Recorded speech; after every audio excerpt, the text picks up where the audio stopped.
I request from NFGI comrade Pramod ji, comrade Pramod Vajpayee.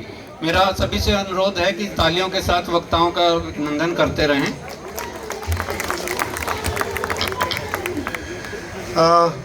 सभी को मेरा नमस्कार।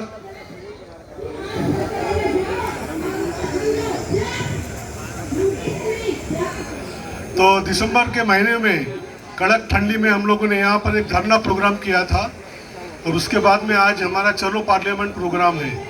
लेकिन गवर्नमेंट ने सब तरफ से बैरिकेड लगा दिया, जिसमें जो वर्कर्स फ्रेटर्निटी है, इंश्योरेंस की वर्कर्स फ्रेटर्निटी, वो कोई प्रोग्राम ना कर सके।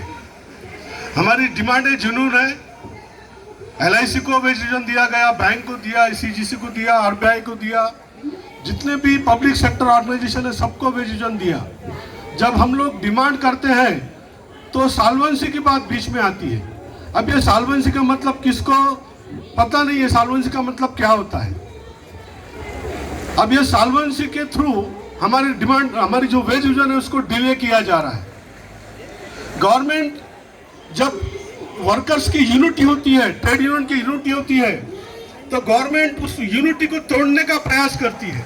और ये गवर्नमेंट को पता है कि वर्कर्स की यूनिटी को तोड़ो और राज करो, और यही काम यही सरकार कर रही है।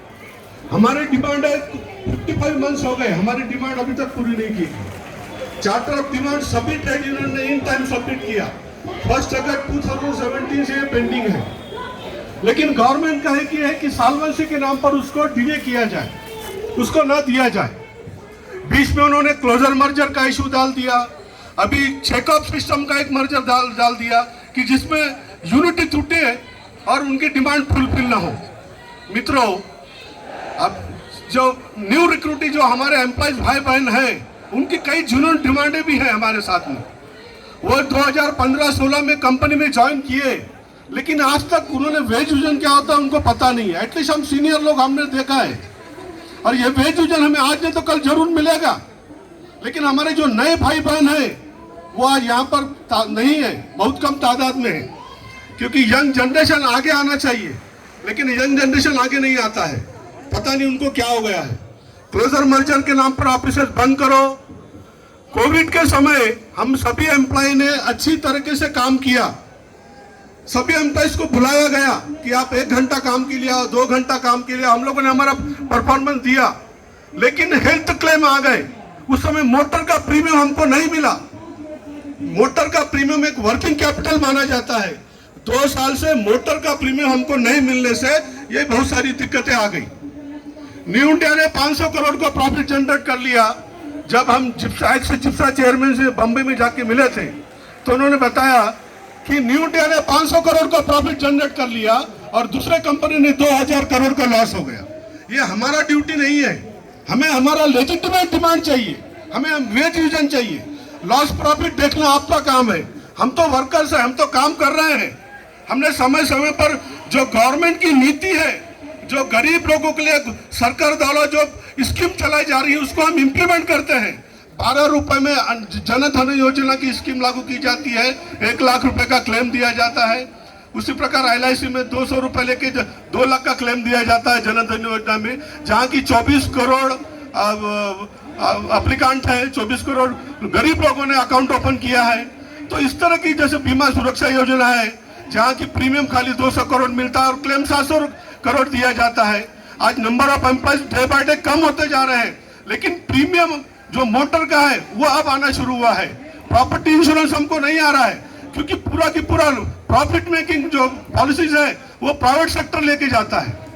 गवर्नमेंट तरह तरह की स्कीम हमारे पे ला देती है, लेकिन सही ये सभी स्कीम प्राइवेट सेक्टर में नहीं दी जाती, खाली गवर्नमेंट सेक्टर में। गवर्नमेंट सेक्टर जितना हो सके एम्प्लॉइज को दबाओ और उनसे काम कराओ, उनको बुला के काम कराओ। लेकिन जब गवर्नमेंट सेक्टर के एम्प्लॉय को कुछ देने की बारी आती है तो गवर्नमेंट हाथ निकाल लेती है। आज ये इतना बड़ा प्रोग्राम हम लोगों ने किया है, जहां पर यह हुआ है कि बैरिकेड लगा दिया, जिससे आप आगे ना जाओ ना पीछे आओ। यहाँ पर खड़े खड़े आपका जो भी है भाषण दे दो और आगे चले जाओ। ये इस तरह के प्रोग्राम हमारे चलते रहेंगे। मित्रों, ये समय आ गया है जहां पर हमें यूनिटी रखकर आगे बढ़ना है, क्योंकि सभी वक्ता है वही बात को रिपीट करने में कोई मतलब नहीं है। हमें इस तरह का काम करना है कि यूनिटी बनाए रखना है। और यूनिटी से हमें हमारा वेज विजन मिलेगा। आज मैंने देखा है कि किसी मेंबर ऑफ पार्लियामेंट के बोलने से निर्मला सीतारमन ने 5,000 करोड़ का कैपिटल इन्फ्यूज करने जा रहे हैं। मुझे ताज्जुब होता है, कहीं पेपर में नहीं है, लेकिन व्हाट्सएप पर एक मैसेज आ गया कि आपका वेज विजन इसी महीने में होने वाला है और 5,000 करोड़ का कैपिटल इन्फ्यूज होने जा रहा है, जो कि कोई पेपर में नहीं है कहीं पर, लेकिन व्हाट्सएप पर मैसेज आ गए। तो मित्रों, इस तरह की अफवाहें, वेज विजन की अफवाहें व्हाट्सएप पर आती रहेंगी और कभी कभी तो ऐसा लगता है कि व्हाट्सएप पर हमारा वेज विजन हो गया, अब हमें खाली वो एरियस लेने की तैयारी है। तो मित्रों, ये कोई तरीका नहीं है। हमें एक डेमोक्रेटिक वे में हमारी लड़ाई लड़ना है और डेमोक्रेटिक वे में जब हम लड़ेंगे तो ही आगे बढ़ेंगे।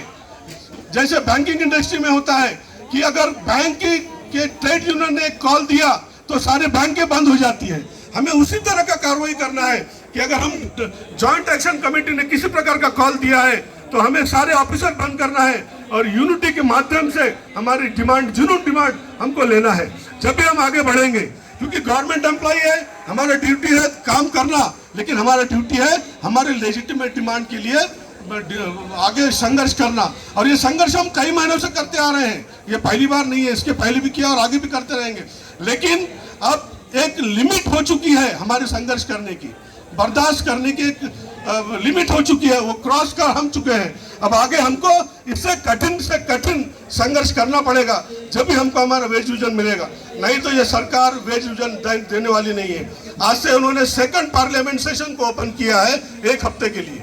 अब वो पार्लियामेंट सेशन में क्या होगा ये किसी को पता नहीं है। हमारे डिमांडें कितनी जुनून वो एग्री कर रहे हैं, नहीं कर रहे हैं, हमको कुछ पता नहीं है। तो मित्रों, मैं यही फिर से दोहराता हूं कि यूनिटी रखिए, यूनिटी के माध्यम से ही हमारा वेज विजन जरूर मिलेगा। अगर यूनिटी नहीं है तो हमको वेज विजन नहीं मिलेगा। ये बोलते हुए मेरे 2 शब्द में समाप्त करता हूं। Thank you. धन्यवाद कॉमरेड।